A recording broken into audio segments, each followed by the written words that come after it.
Oi, Thales, Olá, tudo bem, tudo amigo? bem, Que mano? prazer te encontrar aqui. Bom, pessoal, hoje eu tô aqui com Thales Gabriel, currajnovense, 24 anos de idade e que é músico e escritor. Eu vou conversar aqui com ele hoje sobre os projetos artísticos que ele possui, né, um pouquinho da história dele e dessa trajetória que é incrível e que vocês vão conhecer a partir de agora. Thales, me conta aí, qual é a tua relação com essa cidade linda, com Currais Novos? A minha relação com Currais Novos é uma relação de origem.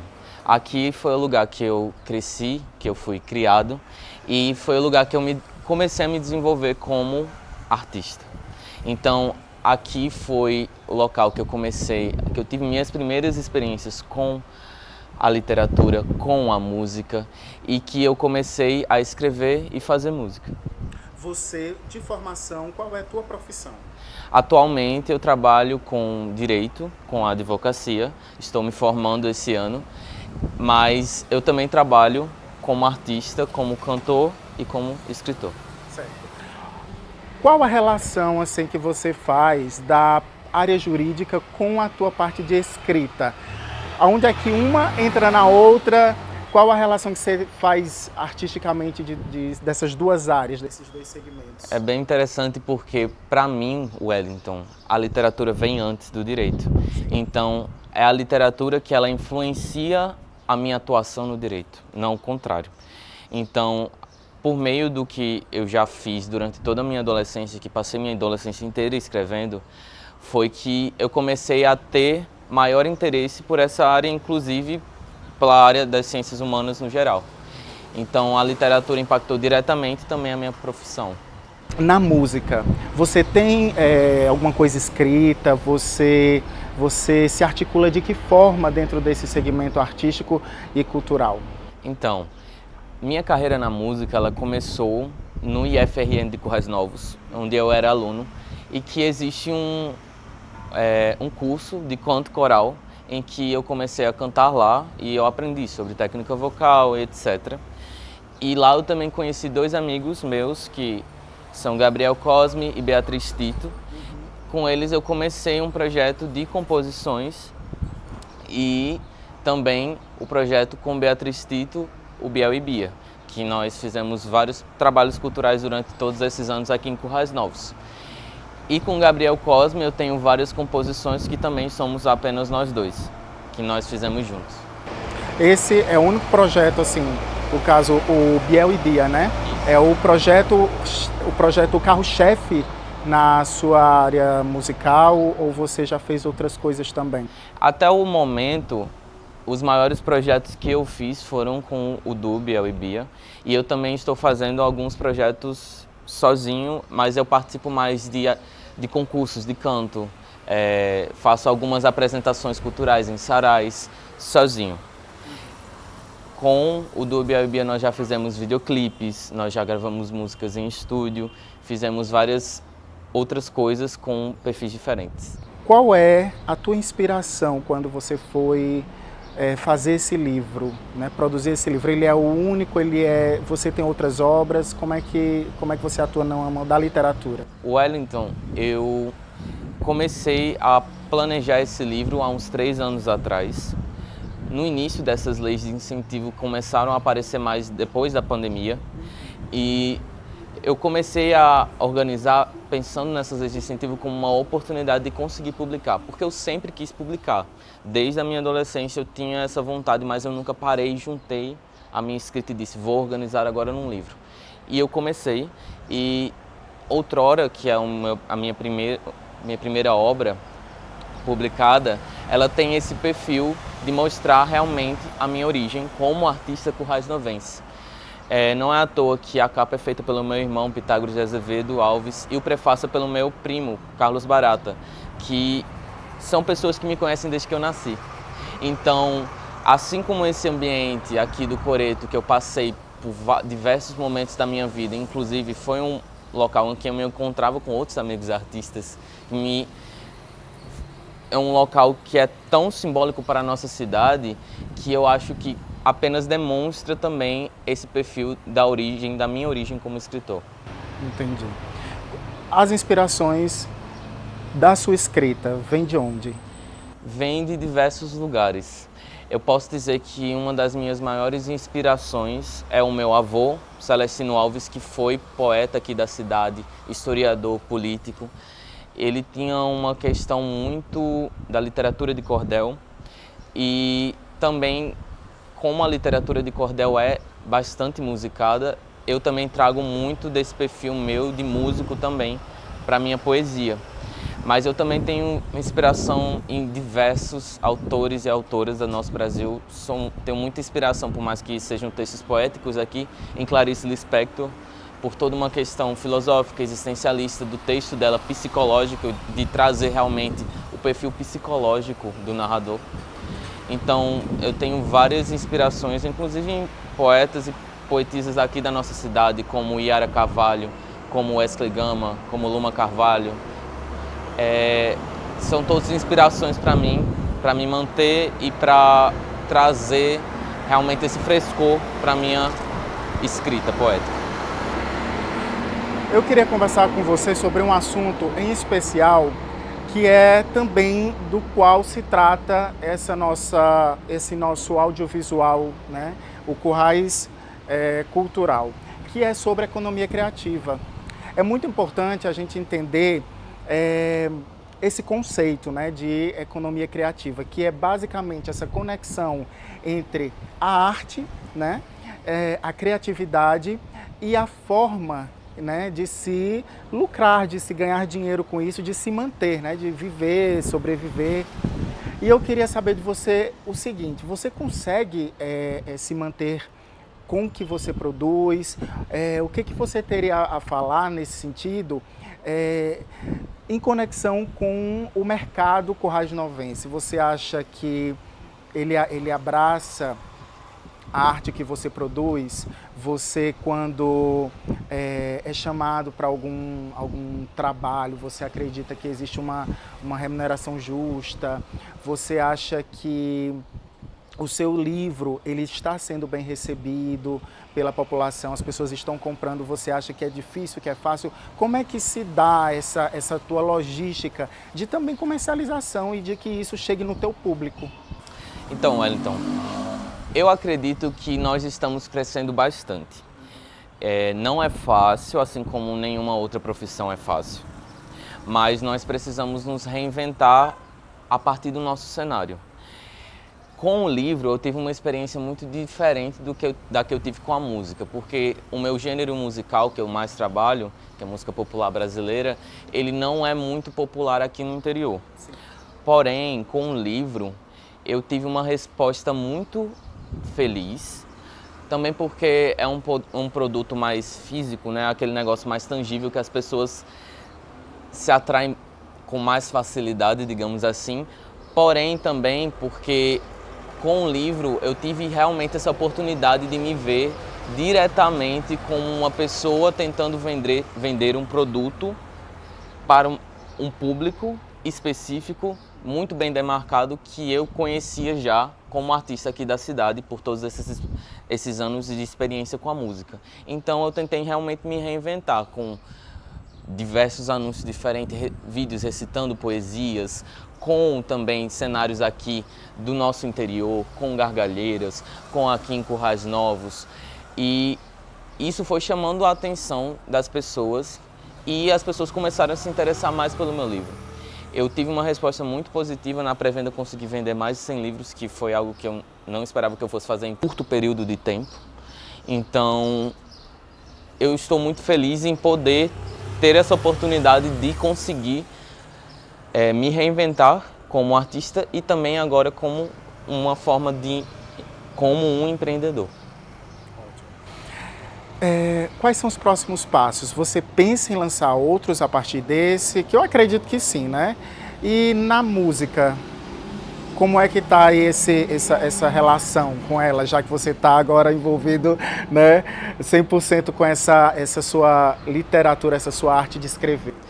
Então, agora com a música eu permaneço da mesma forma de antes, eu continuo a escrever música, porém eu também, além de estar focando muito na poesia, eu também estou me apresentando em concursos culturais. eu não deixei de cantar, porém o perfil agora do que eu estou fazendo está mais ligado à literatura. E eu estou realmente ainda produzindo no início um novo projeto de livro, que ele é de contos, já é outra forma de você narrar uma história. No entanto, eu tenho muita vontade de continuar produzindo música, de fazer a minha música autoral, agora também solo, e de mostrar como a minha poesia também, ela vive na minha música. Que maravilha. Bom, nós estamos aqui no Coreto Guarani, esse monumento incrível, histórico, né, e de muita relevância cultural, né, aqui para a nossa cidade, para Currais Novos. E aqui, nesse momento, eu queria pedir para você, né, já que você tem músicas autorais, né, já que você tem esse livro que é muito especial e que é o início, né, o pontapé dessa sua caminhada literária, eu queria pedir primeiro para você dar uma palhinha de uma música autoral. Em seguida, a gente passa para o livro e aí eu queria que você recitasse uma poesia que você achar que é interessante e que faz parte aqui desse momento tão especial que a gente está. Maravilha. Eu vou cantar um pedacinho então de Azul Forasteiro, que é uma composição minha e de Gabriel Cosme, também tem videoclipe no YouTube. E o refrão dela é assim. Quero viajar janeiro nesse Brasil brasileiro, ao teu lado o dia inteiro, amar os teus olhos nesse retrovisor.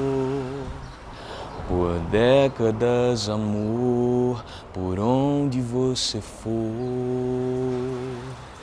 eu irei. Ah, maravilha! Vamos para a poesia? Vamos. E agora eu tenho uma poesia aqui, que ela fecha o livro. Sim. E que ela também repassa muito bem o meu perfil agora como escritor, que esse livro realmente ele traz toda a minha trajetória, que eu encerro esse capítulo também que foi na minha história como escritor outrora. Deixa eu só pedir licença a você, eu vou mostrar aqui para vocês. Primeiro aqui a capa, tá? Do livro. Tá? E aqui dentro, eu vou mostrar para vocês. Aqui, ó. Ele fez aqui uma dedicatória muito especial. É um livro muito, muito interessante. Agora eu vou passar aqui para que ele faça a leitura. Vamos lá. Vamos lá. Escrevo. Escrevo estradas de curtas durações. Escrevo empadas de doces sensações. Escrevo entradas de novas gerações. Escrevo, escrevo e escrevo. E cresço. Escrevo, pois só o que sei é crescer. Escrevo porque tento por tudo querer. Escrevo, escrevo e escrevo. Trevo. Escrevo sobre o trevo que colhi esta manhã. Sim, era verde e parecia cheirar a hortelã. Quando lhe contei o segredo, sortudo fui, por não ter que guardar minha alegria vã. Assim como o trevo, atrevo-me a crescer e espalhar pelo mundo meu verdeado. Conto engraçado e espaçado meu. Escrevo para que, aos poucos, seja teu. Maravilha. Bom, eu queria muito agradecer, tá, a sua participação aqui no projeto Currais Cultural. Quero muito te agradecer de verdade, viu, por ter aceito esse convite, por ter vindo. E Thales Gabriel, antes de qualquer coisa, gente, ele é um artista que merece sim ser respeitado, que merece ser prestigiado onde quer que ele esteja, em qual segmento for, na música ou na literatura ou em qualquer outro que ele venha se aventurar, né? Agora ou, enfim, quando ele estiver aí ao longo dessa trajetória artística dele, tá bom? Quero muito te agradecer e quero pedir para você deixar suas redes sociais para que as pessoas te sigam, né, e vão lá para dar uma olhadinha no que você produz. Muito obrigado, Wellington, pelo convite, por esse projeto tão lindo que é dedicado realmente para os artistas aqui da nossa cidade, da nossa região. E eu quero repassar agora para o público os meus contatos. O meu Instagram é Thales Escritor. Lá você consegue ver absolutamente tudo sobre outrora, fazer o pedido de outrora, se você quiser. E também tem o meu artístico geral, que eu coloco as minhas coisas relacionadas à música, que é o Talec Gabriel. Talec Gabriel. Pronto. O livro, eles conseguem adquirir através da sua rede social apenas ou... Exatamente. Na rede social, e eu estou trabalhando agora também para disponibilizar ele pela Amazon. Show! Maravilha. Pronto. Então é isso. Obrigado e a gente se vê em breve. Obrigado, até mais.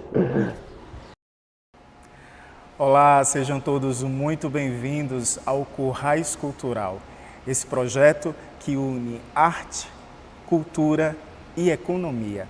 A economia criativa. Sim, esse projeto ele tem o apoio do Sebrae Rio Grande do Norte através do edital de Economia Criativa 2025. E hoje, para mim é uma honra imensa receber essa pessoa, esse artista maravilhoso aqui de Currais Novos, ator, diretor e também um produtor e empreendedor cultural. Hoje eu tenho a honra de receber Adriano Bezerra Nunes. Muito obrigado, viu, Adriano, por ter vindo. Obrigado, né? É um prazer estar aqui, né? Mais um canal interessante, onde a gente pode estar divulgando o nosso trabalho, né? E isso é muito importante, né? Adriano, ele é ator, como eu disse agora há pouco, né? Também diretor artístico e tem uma vasta trajetória considerada, consolidada e respeitada aqui no município. E eu o trouxe, né, o convidei para estar aqui hoje para falar um pouco dessa trajetória. Ele também é formado em letras, atuou por alguns anos em instituições, né, escolares aqui do município. E após esse período, ele passou a se dedicar com mais exclusividade, mais assiduidade às artes cênicas, né? Então, eu o convidei e fiquei muito feliz e honrado por ele ter aceitado participar para contar um pouco dessa trajetória artística e também da sua empresa. Uma empresa que ele possui, né, de eventos e também uma produtora cultural, né, já que ele promove também vários eventos e espetáculos também dentro do segmento artístico. E eu quero começar perguntando para ele, já que ele é currais-novense e artista, acima de qualquer coisa, qual é a conexão que você tem, Adriano, com Currais e as artes cênicas? Eu acredito que essas duas coisas, elas têm alguma relação, ou devem no mínimo ter, alguma relação com a sua vida, né, a sua história de vida. Eu queria que você falasse um pouquinho sobre isso, né, sobre esse orgulho de ser currais-novense e a tua relação com a arte e essa cidade maravilhosa. Então, né, ser currais-novense passa por uma questão muito forte de afirmação da identidade, né, a gente aqui tem essa questão toda de ser seridoense, gostar de ser seridoense, de ter orgulho, né, das nossas raízes, das nossas matrizes culturais. E eu cresci num contexto, né, que já me favorecia muito, porque Currais Novos é uma cidade que sempre teve um certo destaque, né, dentro das artes em geral. E também teve sempre assim, um pensamento crítico, muito próprio, muito peculiar da comunidade, muito provocado por este movimento artístico, né? Então eu nasci ali na década de 80 e era um período de extrema efervescência, tanto social como cultural, né? Porque vivíamos ali a transição social, né? De uma era de 70 para 80, eu nasci ali no início da década de 80, e tinha toda essa questão também cultural, né? De que a cidade, nessa época, tinha um forte movimento de rua, né? Tanto teatral como artístico de uma forma mais ampla, no sentido do carnaval. Sim. E de outras manifestações que existiam, né? Muito fortes aqui na época, aliados a outras linguagens como a cultura popular, né? o circo. Então, assim, era uma cidade que tinha eu posso até chamar de um movimento de resistência cultural muito forte, né? Sempre teve, a gente tem notícia aqui de 1920, né, com Suetônia Batista e outras figuras fortes aqui. E na década de 80, né, o grande destaque vinha para o Tumã, que era o Teatro Universitário Mandacaru, sim, da UFRN, e o Boca de Rua, que era o grupo, acredito que mais popular da cidade. Haviam outros, Mahatma Gandhi, enfim, tinha vários grupos, mas o Boca de Rua ele ganhou um certo destaque pela estética, sim, por ser teatro de rua, o que tornava muito democrático tudo, né? E por ter essa abertura, né? Porque o teatro de rua, onde você chega, você forma roda, você junta o público, então era muito acessível, né? E aí eu, criança, estava nesse contexto, assistindo essas peças do Boca de Rua, que eram ofertadas, né? Eram peças teatrais com muita estética, né? Como era teatro de rua, precisava ter coisas muito grandiosas. O próprio carnaval tinha a sua expressão muito forte aqui na cidade, através de figuras como João Antônio, o próprio Renatão da Gorete, com o Arrastão da Gorete. Então, João Antônio ficava à frente de toda aquela parte plástica, né? De fazer aquelas esculturas, muitas vezes esculturas críticas, né? E o Arrastão da Gorete, que era esse bloco que levava essas esculturas, esses bonecos gigantes para a rua, com esse tom aí de pensamento crítico, né, artístico, já daquela época de 80. E outros movimentos que existiam também muito puxados pelo curso de letras da UFRN, né, que antigamente o curso de letras se chamava Letras e Artes. Então, o curso de letras aqui também desempenhou um papel fundamental, tanto para a literatura como para as artes em geral. Então, havia esse grupo de teatro, o Tumã, que era da UFRN, havia todo um movimento artístico em torno da própria UFRN, o João Antônio, né, que fazia educação artística na UFRN em Natal. Então, todo esse movimento, né, com o Jefferson, a Penha também, que eram as pessoas de teatro, era o contexto no qual eu fui criado, a minha infância, né? Então, sim, eu era acostumado a ir para a casa da minha avó, de frente à casa da minha avó tinha um barracão de um bloco carnavalesco, e João Antônio era quem chefiava esse bloco. O Vírus do Ipiranga, o nome do bloco, e aí tinha todas aquelas alegorias, e eu ficava ali já nesse contexto, prestando atenção a tudo, né? E aliado a isso também a cultura popular, que era muito forte também nessa época, o boneco de João Redondo, o Boi de Reis, o Pastoril. Então, dentro desse contexto, né, eu me criei, nasci, né, e tive ali minha infância e adolescência. Então, eu acho que a relação que eu tenho com a cidade, nessa questão da identidade e com a arte, é porque é uma cidade onde existe realmente um movimento artístico muito forte desde sempre. E como foi que você conseguiu aliar o seu crescimento enquanto ser humano com o segmento artístico? Porque você precisava estudar, eu acredito que a criatividade ela sempre, né, esteve reinando dentro de você, né?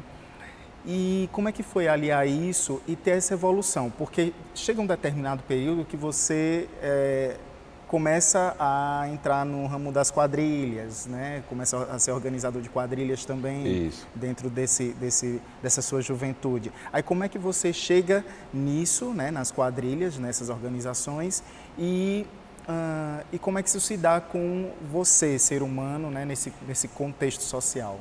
É bem interessante, né? Porque até então eu tinha vamos dizer assim, uma relação muito individualizada com a arte, no geral.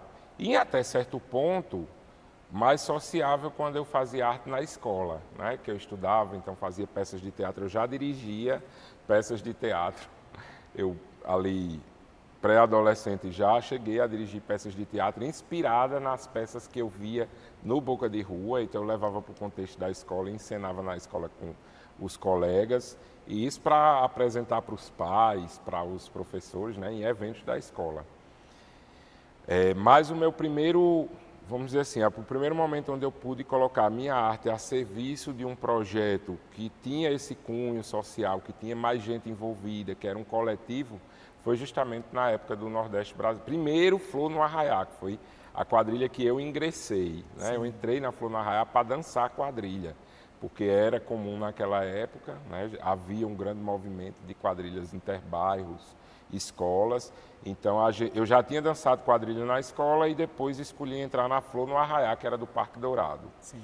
E lá eu conheci outros colegas, né? Carlos, Jorian, Joatan, Fátima, e a gente, num ano seguinte, decidiu sair dessa Flor no Arraiá, que não era muito organizada a quadrilha, tinha alguns problemas, e fundar a nossa própria, para justamente não incorrer nos riscos que a Flor no Arraiá vinha incorrendo. Sim. E aí nasceu o Nordeste Brasileiro, e eu tinha nessa época o quê? 17 anos, né? Nem era de maior ainda, e eu já me vi ali junto com o Jorian, que na época também era de menor, na frente de um trabalho, de um grupo, né? Logicamente tinham pessoas de maior, o Joatan, o Carlos já eram de maior, a Fátima, Bill, mas eu e ele fazíamos a coreografia, eu e Jorian, então desenhávamos o figurino, então eram dois adolescentes, pré-adolescentes, né, ali, à frente de um grupo artístico que ia competir no Forró Novos, que é o grande evento até hoje, né, junino, artístico, cultural aqui do mês de junho. E a gente teve ótimos resultados logo no primeiro ano. Sim. E aí essa parceria vingou por muitos anos, a gente trabalhou junto, amadureceu junto, e aí tivemos destaque em todo o Rio Grande do Norte. Essa quadrilha chegou a ser vice-campeã do estado, chegou a ser campeã de vários festivais, inclusive do Forró Novos. Acho que ela tem, Nordeste Brasileiro é a que mais tem títulos do Forró Novos, né? E pronto, nesse contexto foi onde eu comecei a ter essa noção de que a minha arte poderia impactar outras pessoas e também, como é que eu posso dizer, eu poderia ter outras pessoas aliadas ao meu pensamento, à minha forma de fazer arte, para enriquecer mais a minha arte. E de uma certa forma também profissionalizar até no futuro, né? Isso. Porque como você estava ali, né, tomando conhecimento ali na juventude de fato de como era aquela organização de uma quadrilha junina, o trabalho que aquilo dá, o trabalho manual mesmo, né, a labuta ali de estar sempre trabalhando, né, com prazo, né, porque vocês também têm um prazo, acabando um festival junino, tem que já preparar o próximo. E nessa trajetória, né, que você tem, né, artística, que é imensa, quando a gente vai pesquisar Adriano Bezerra Nunes, né, é um mundaréu assim, de coisas que ele já fez e é muito interessante mesmo, é uma trajetória muito rica. Em que momento que você, de fato, se profissionaliza? Porque com a quadrilha junina, você tomou conhecimento de como se administrar. E aí vem a Adriano Iluminação e Arte, né, que é a empresa que ele possui e que produz, né, arte, produz espetáculos, eventos culturais, né, e ele presta serviços também de iluminação cênica, né, através da sua empresa. E aí eu queria saber em que momento que você, de fato, consolida isso, né? Esse profissionalismo e a sua empresa. Com o trabalho da quadrilha, né, que me deu muito destaque, veio uma proposta de trabalhar numa escola particular para dirigir um espetáculo. Sim. E essa escola também tinha uma quadrilha, né? Eu fui incumbido de fazer esse espetáculo de final de ano e eu fui remunerado por isso. Então, vamos dizer assim, foi o primeiro dinheiro que eu recebi por um trabalho artístico, porque até então, né, eu fazia tudo ali na vontade de fazer. E aí eu fui depois, posteriormente, contratado por essa instituição, né, fiquei lá como funcionário fixo, cuidando dessa parte de arte, fundamos um grupo de teatro na escola e começamos a desenvolver vários trabalhos lá, inclusive a quadrilha. Sim. E neste ano, é curioso, inclusive, porque a quadrilha de lá ficou na frente da Nordeste Brasileiro, que era a quadrilha que eu havia fundado e pertencia a ela, né? Eu consegui me desdobrar e estar nas duas quadrilhas. Numa eu tinha parceria com o Jorian e na outra eu fiz sozinho, que foi a da escola. E aí, logicamente, a escola tinha mais aporte, né, até financeiro. Mas, enfim. Então, a partir daí, eu passo a ter um salário, né, e passo a viver mais profissionalmente de arte, a ter esse grupo de teatro. A escola trouxe pessoas de fora para me formar, me mandou também para outras realidades para conhecer. E aí, aliado a isso, nesse tempo, acontece aqui o espetáculo Terra de Santana, que é um espetáculo que até hoje acontece durante o mês de julho, durante a festa da padroeira. E eu já tinha um conhecimento com Diana Fontes através das quadrilhas, dela vir para cá, da oficina aqui em Currais Novos, que aqui sempre teve essa coisa da oferta de cursos, oficinas, para quem estava envolvido ali com o movimento artístico.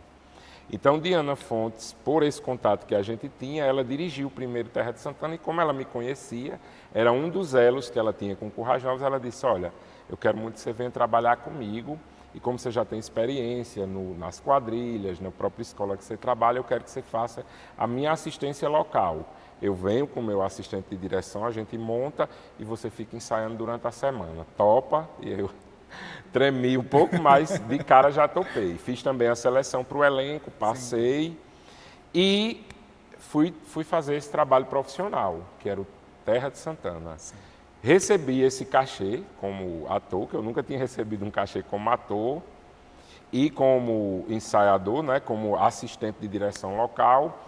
E eu não tinha meio o que fazer com esse recurso, né, que eu tinha meu salário mensal. Então eu peguei esse dinheiro e investi em 6 refletores, pensando em quê? Em iluminar os espetáculos que eu fazia, porque já era uma carência aqui na cidade.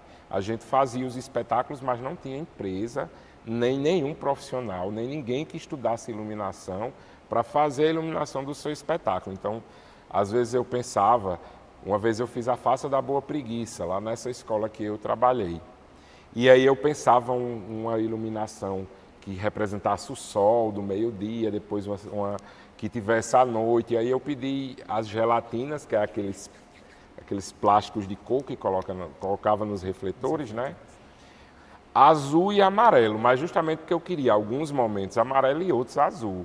Mas o cara que trouxe o equipamento, que era o mesmo do som, só tinha um sequencial. E tinha que ficar piscando, porque se ficasse aceso, caía a energia, né? E aí foi aí que eu despertei para o fato de dizer assim, poxa, não tem ninguém na cidade, eu vou comprar 6 refletores para iluminar os meus espetáculos. Mas aí acontece que eu comecei a iluminar outros espetáculos, aí foi acontecendo convites para fazer, pronto, o espetáculo de balé do final de ano dessa escola, a professora de balé já me contratou para fazer a iluminação, que ela disse, é uma coisa que eu sempre via em Natal, que ela fazia balé lá no Sesc, em Natal ela dizia que não conseguia enxergar isso aqui, procurava, porque queria fazer uma coisa com iluminação e não conseguia. Então, eu comecei aí com a iluminação cênica e, posteriormente, né, uma das coisas importantíssimas nessa minha trajetória foi o Sebrae por causa da questão do MEI, porque logo que surgiu o MEI, né, havia assim, toda aquela coisa, o que é o MEI, como é que se faz, e a gente tinha muito suporte, né, através do Sebrae, e foi através do Sebrae que eu me formalizei. E aí a brincadeira, né, que antes era só para suprir meus espetáculos, virou uma empresa com CNPJ e contando essa trajetória desde então, prestando serviço para grandes eventos, grandes espetáculos, também produzindo os nossos próprios espetáculos, né, e tentando assim, em pleno sertão nordestino, né, nesse contexto aqui, afirmar essa importância da economia criativa, de quanto a arte e a cultura movimenta dentro de uma economia local e ainda mais numa cidade turística como é a nossa, né? E que é muito importante, porque a partir do momento que o artista ele consegue se manter com o que ele executa, né, com a arte que ele produz, eu acho que isso é dignidade, né, sobretudo. Para finalizar essa nossa conversa, eu queria que você deixasse, para quem nos assiste, 2 coisas. A primeira um conselho para os artistas que estão nos vendo. E a segunda, eu queria que você fizesse 2 indicações de leitura, seja em que área fosse, ciência, da dança, do teatro, né, que você tem conhecimento de todas as áreas artísticas, pelo menos um pouquinho, né, e do teatro, obviamente, bem mais. Queria que você deixasse essas dicas de livro e queria que você desse um conselho para os artistas que estão nos vendo. Vamos começar com o conselho? Vamos. Não é fácil, né? A gente tem que acreditar. Eu acho que o primeiro passo para você ser artista é você acreditar no seu próprio potencial. Sim. Porque a gente às vezes olha para aquele artista fulano de tal, que muitas vezes está com um destaque em determinada obra, fulano está na Globo, ou naquilo outro, ou naquele grande projeto. Mas toda trajetória para o artista é exitosa, porque cada artista é que sabe qual é o seu êxito, né? O que é que ele busca com a sua arte. Então é isso, meio que você acreditar naquilo que o que é que eu almejo, onde é que eu quero chegar, o que é que eu quero atingir, é isso ou é aquilo, como é que eu quero impactar as pessoas com o meu trabalho. Então é um processo de acreditar, porque sempre vai ter um exemplo de alguém que você vai achar que está melhor do que você, como vai ter exemplo de alguém que você vai achar que não está tão bem quanto você. Então, a gente acreditar sempre, né, eu acho que é o primeiro ponto, porque é difícil ser artista. É difícil ser artista, é difícil se afirmar enquanto artista, porque ainda existe preconceito com a profissão do artista. Muita gente não sabe o que é que tem por trás, por exemplo, da produção do espetáculo, da pintura de uma tela, e às vezes subestima um valor que um artista chegue a cobrar para pintar uma tela ou para fazer qualquer coisa. E as dicas de leitura, eu acho que todo mundo precisaria, primeiro do que tudo, ler poesia. Eu vou recomendar os meus livros de cabeceira de poesia, que nesse quesito eu sou muito bairrista. Yara Carvalho, né? Ela tem 3 obras maravilhosas, então escolham uma delas e comprem o livro, procurem adquirir. E de teoria, eu citaria 2 obras muito importantes que eu levo muito em consideração no meu trabalho, que é de Stanislavski, a construção do personagem e o trabalho do ator sobre si mesmo, que é, vamos dizer ali, relatos, não é, de como ele tratou a atuação e de como ele pensou um possível método de atuar, né, que hoje a gente vê que está aberto, que ainda está em construção, mas que é muito interessante para quem quer enveredar pelo lado do teatro. Maravilha. Última pergunta, qual foi a melhor peça de teatro que você já assistiu na vida? Eita. Agora você me pegou. Na vida. Mas a gente vê tanta coisa, né? Eu estou tentando buscar... Uma das melhores. A referência mais... Deixa eu ver... Uma das.